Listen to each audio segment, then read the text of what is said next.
Hey there friends, Andrea Walford here. Welcome to Make Beautiful Cards. In this technique tip video, I'm going to show you how to fussy cut cardstock and paper like a pro.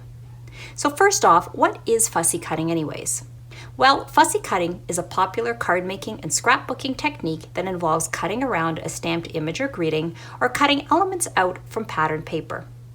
Although the concept of fussy cutting is pretty simple, it can actually be pretty tricky to get the perfect fussy cut edges. So why would you want to fussy cut? Well, to put it simply, fussy cut images are a beautiful way to incorporate dimension into your cards. And this technique also allows you to stretch your supplies. Let me show you a couple of examples of cards I've created where I've incorporated fussy cut elements so that you can see what I mean. This card here, I fussy cut a single flower and then I popped it up on dimensional foam, as you can see here. And so when you look at this card, it just has that extra visual dimension. Now on this card here, I fussy cut the feathers, but I didn't pop them up like I did with the flower. However, because I only put glue under the bottom 2/3 of each feather, the top of the feather slightly curls away from the paper, as you can see here. So when you're looking at the card, again, you have that visual dimension. Now here you can see how fussy cutting can really step up the elegance and intricacy of a card. I took the same flower, colored it with alcohol markers, and then cut it out. So there's 3 flowers here, and then you can see this leaf image. This is quite an intricate fussy cut. I fussy cut those, and even the sentiment is fussy cut. Now I mentioned that fussy cut can help you stretch your supplies. Well, this is what I mean. Take a look at these 2 cards here. Notice that the greeting is the exact same for both of them. This one is the original stamped greeting, just saying hello. In this one, by fussy cutting the words apart, I was able to rearrange the placement of the words. If you wanted to, you could even only just use one word. So let's say I just wanted to use the hello, I could have a little card that just says hello. This card is an example of how you can stretch your pattern paper. So I have this beautiful pattern paper that I bought, but I find that as an actual paper, it's bolder than I like to use in my cards. So I cut out different floral elements from that pattern paper, and as you can see, I've incorporated them onto this card. So instead of stamped elements, I have elements from pattern paper. So now that you've seen some examples of what you can do with fussy cutting, let's take a look at how you actually fussy cut. So let's start by taking a look at what you actually need in order to fussy cut. Now the most important tool you need is a pair of fine tip scissors that have a short blade and comfortable handles. Now depending on how fine the image is, you may find it helpful to have a regular Exacto knife or this small swivel blade type Exacto knife. Now if you're going to use either of these, then you're also going to need a self-healing cutting mat. You can see the one I have here is double-sided. It has blue on one side, black on the other. So I work on whatever side helps give the best contrast against the cardstock or paper piece that I'm working with. And it's also very helpful to have an acrylic grid ruler. So a ruler you can see through that has grid line markings. Now of these 3 tools, the one that I would use at least 90% of the time are my scissors. So let's take a look at those first. Now as I mentioned, you want scissors with a short blade that come to a fine pointed tip. Now these scissors are from Stampin' Up! And they're called paper snips. The blade is about 2.5 inches long, which is probably about the longest you're going to want your blade to be. And that's because it's way easier to control your scissors and get more precise cuts with a shorter blade. Now contrast these paper snips to these larger scissors. Look at the difference in the length of the blade and in the thickness of the blade. Now you could use these larger scissors for perhaps trimming overhanging edges of cardstock from your cards, but in order to cut out a detailed image like any of the ones you see here, it would be virtually impossible. You'd be more likely to hack into the image. And then of course there's the tip. You can see here the tip comes to a fine point, whereas here the tip is more rounded and blunt. Well, with this kind of a tip, there's no way that you would get into little areas like in between these individual feather strands here. Again, you would just end up hacking up your image. Now in the world of paper crafting supplies, fine tip scissors aren't that expensive. You can get them anywhere between $10 and $20, and considering how much I use mine, I personally consider these to be an essential part of my card making toolkit. So now that we've talked about what kinds of scissors you need, let's talk about what kinds of things you're going to be cutting out. Now there are three things that I generally cut out: stamped images, stamped greetings, and elements from patterned paper. So in order to make it easier to cut out your various pieces, the first thing that you're going to want to do is to trim away any excess paper around the image. And I usually like to leave about a 1/2 inch border if I can. So as you can see here, I'm just doing a very quick, loose, fairly wide but not too wide cut around my feather. Now with my sentiment, if there's any straight edges that I need to be aware of, I will always like to stamp it against a straight edge so I can use that as a visual reference. And when I cut close to this image, I'm not going to cut off the straight edge, like so. Now when you're cutting elements out of patterned paper, you may not have as much room to leave a border, but I still like to cut it away from the paper. So I'm just carefully cutting in between images here so that I've completely cut out the piece that I want to fussy cut. Now the reason we're doing this is because it makes your piece that much more maneuverable. So now let's talk about fussy cutting technique. I'm right-handed, so I will always hold my scissors in my right hand, and then I will hold whatever paper piece that I'm cutting in my left hand. If you're left-handed, just reverse these instructions. So here's the #1 most important tip for fussy cutting like a pro. You want to keep your scissors relatively stationary and let the paper hand do the work. So for my scissors, I keep my blade straight up and down, and then on a slight angle away from the paper, anywhere from about 20 to 45 degrees. So this is straight up and down. This will be about 45 degrees. This is 90 degrees, which you can't cut anything with that. So at the most, I would keep it at about 45 degrees. And you're gonna do that when you're going into small areas or coming around curves. Now my scissor tips are always pointing away from me. So you don't ever wanna be cutting with your hand like this, because one, that's gonna strain your hand, your wrist, your arm, your shoulder, everything. And it's gonna be really hard to have control over your final cut. So keep your scissor tips pointed straight ahead.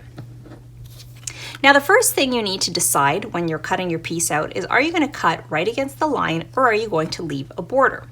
So for example, in this card here, and then with my elements from my pattern paper, you can see I did not leave any kind of a border. I cut right against the outer edge of the image.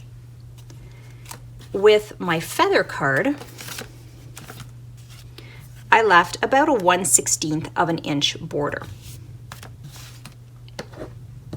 Now generally, I will leave borders around images where the edges are kind of indistinct or fairly intricate, like this one here. It doesn't have clean edges and easy to follow solid edges like the flowers do. So in that case, I'm gonna leave a 1/16 of an inch border. So when I start cutting, you can see right now I don't have my scissors on a huge angle. It's probably only a 15 to 20 degree angle. And notice how my scissors are not actually moving all that much. It's my left hand that's moving my paper. And I'm twisting my paper back and forth to the left and right. Now when I come to this area right over here, now I'm going to turn my paper and I'm going to cut in, and then I'm going to keep my blade relatively stationary, and I'm going to turn my paper back in the other direction. And then I'm going to come out of that curve and continue cutting. And every time I come to a little curve like that, I'm going to cut in, and then I'm going to cut out. Now that works as long as the area that you're cutting into is relatively shallow.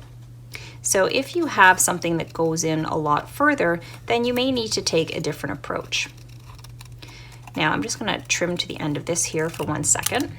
Now if you have an area like this one, you can see here where it's V-shaped, you could take your scissor tip. So this is again why a nice fine point is helpful. And you can cut in, and then you can cut in, and you can see I've cut that away.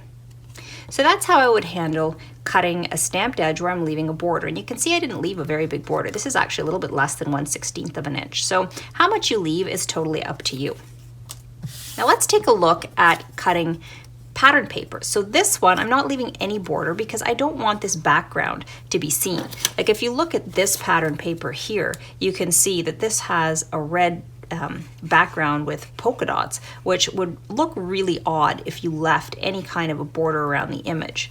This one, although the background's fairly subtle, it's still colored. So my preference is to try to cut as much of the background away as I can. So I'm just gonna once again take my scissors, and this time I'm cutting along the line. Now, one thing I just want you to pay attention to here is that my image or the line that I'm cutting along is to the inside of my scissor blades. And why that's important to notice, you'll see in just a moment. So let's come around the leaf, see how I rotated my paper again. And now I'm coming into that corner. Now I'm coming around. So now notice as my angles get tighter, the angle of my blade gets deeper. So my blade is closer to like a 45-degree angle, I would say. Okay, so now I want to get into this area, which is quite fine. To do it the way I showed you with the feather, where you go in, then you rotate the paper, and you come out, the danger with that is that if your blade catches on this little piece, you can rip it right off your paper. So I like to cut from two sides. So remember I mentioned right now my line is to the left of my blade. Okay, so I'll come down like that into this fine area, very slowly and carefully, and then I'll stop when I get to the next stem. Now what I'm going to do is I'm going to cut from the other side. So instead of trying to rotate my paper and come cutting in this direction, I'm going to keep my paper in this direction, but I'm moving my scissors over. So now if you look at the placement of my scissors in the image, you'll see that the image is to the outside. Now, the only thing you have to be aware of if you cut in this way is that you can't really see the line depending on how you hold your scissors. So right now my scissors are quite straight up and down and I can't see the line. But if I angle my hand a little bit and I angle my scissor blades, I can actually look through my blade and I can see where the edge of my blade is cutting. And there you can see I was able to get in there. Now you may be wondering why we're cutting on the inside of the blade, because this is probably the number one, well, maybe the number two most important tip, because the number one most important tip is to keep your scissors stationary, but the number two most important tip would be to cut on the inside of the blade here.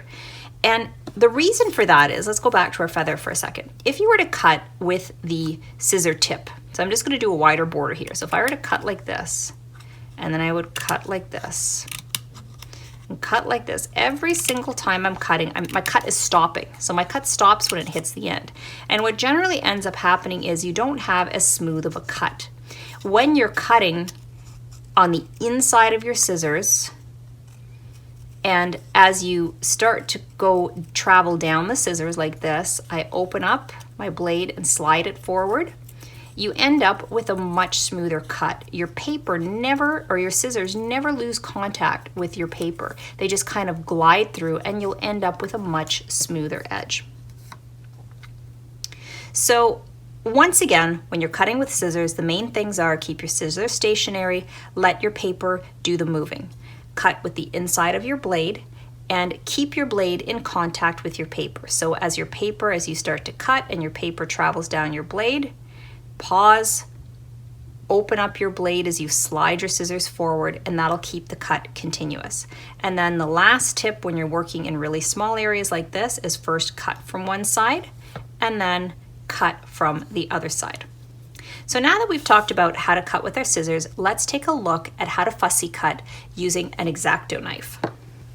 So as I mentioned, I do 90% of my cutting with my fine tipped scissors, but there are times where it's helpful to have an Exacto knife. And an example of that is with a sentiment like this.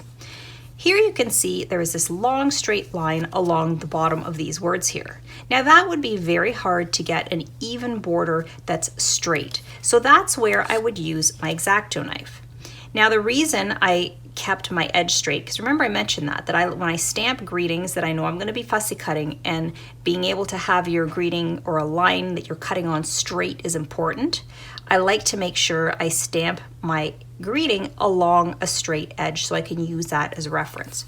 So my straight edge, I'm aligning with a line on my mat, and now I'm taking my acrylic graph ruler and I'm looking through it, so that's why a see-through ruler is important. I want to leave an even little space underneath the letters.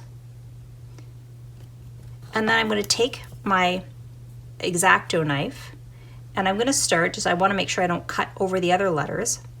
And I'm just going to press down on the tip and then I'm going to pull it towards me slowly and applying pressure to cut. And I'll generally bring my blade across the cardstock a couple times and just double check to see if I got through. And it doesn't look like I pressed hard enough. I think I probably have to change my blade.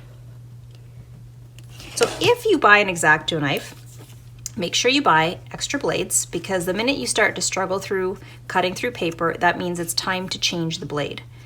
So here you can see I've now got my straight cut.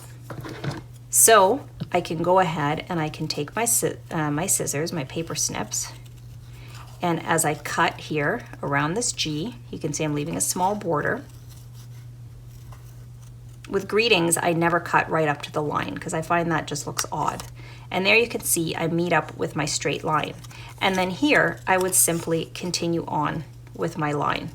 Now, when I'm dealing with sentiments like this, I will, before getting into these small areas, sometimes what I'll do is I'll just cut away around the outside of the image, and then I will come back later.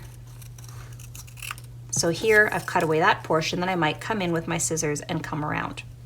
Now, your Exacto knife you could also use to get into small areas like the G here, or for example, down here. But I find because this has a straight blade and there's no movement, it's actually easier to get a cleaner cut with scissors. So really the Exacto knife, I kind of use it in a pinch to get into small areas, but I use it a lot for trimming along straight lines here. And I use it for other things in card making too, but with fussy cutting, this is what I use it for.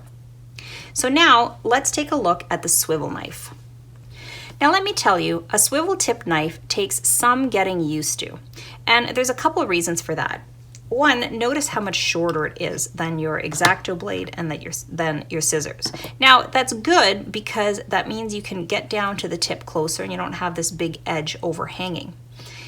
This one is the Fiskars swivel tip knife, and it has this little place where you could put your finger like that, which will help give it some stability.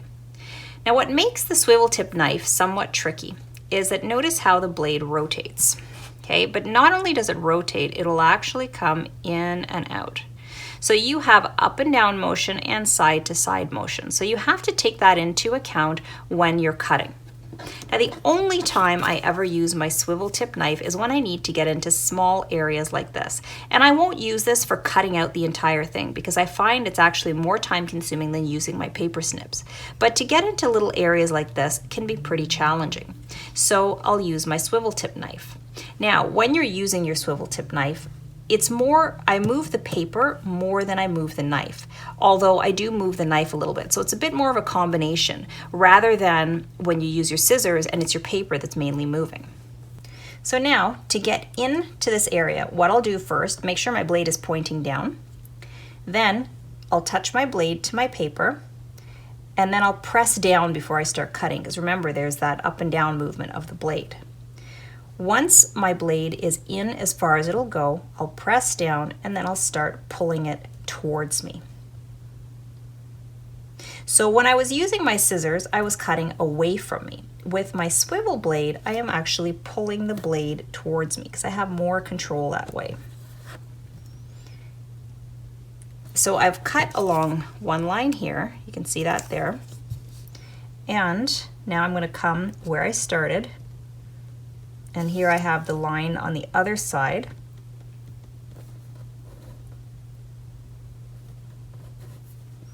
And then generally I'll cut out a little chunk first. So see how I just cut out this inner area?